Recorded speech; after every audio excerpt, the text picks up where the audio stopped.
often. Is there something you enjoy doing more than anything else?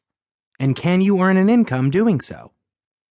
Regardless of your motivation, the answer to the question, should I go into business for myself, is yes.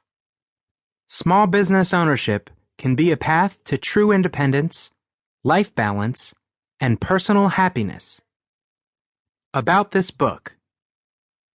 As successful entrepreneurs, we have identified significant opportunities and assumed many risks, and ultimately chose to pursue our dreams.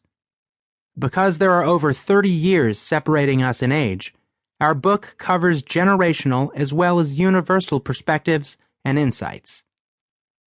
Our goal is to present in these pages a practical guide on how to build self-reliance and start your own business.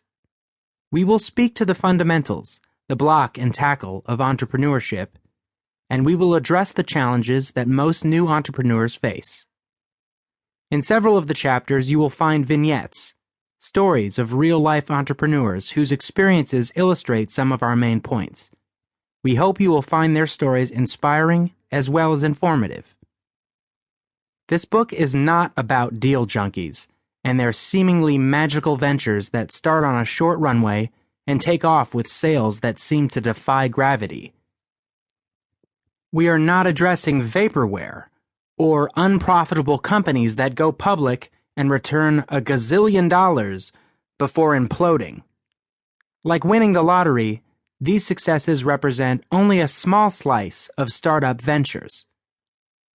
We firmly believe that the future security and prosperity of baby boomers and new college graduates, and all the generations in between, will be reached by encouraging entrepreneurship based upon sound business principles. Small businesses, and the entrepreneurs who start them, create more than 50% of American jobs.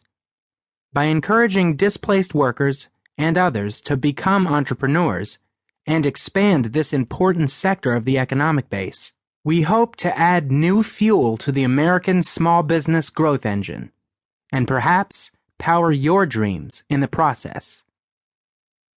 About the authors. So why should you care what we, David Nilssen and Jeff Levy, have to say about entrepreneurship and launching a small business?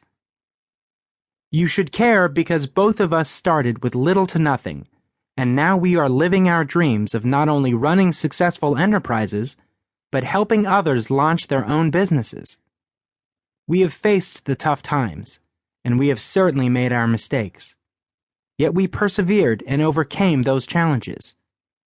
Does this mean we're no longer making mistakes or crashing headfirst into brick walls? Absolutely not.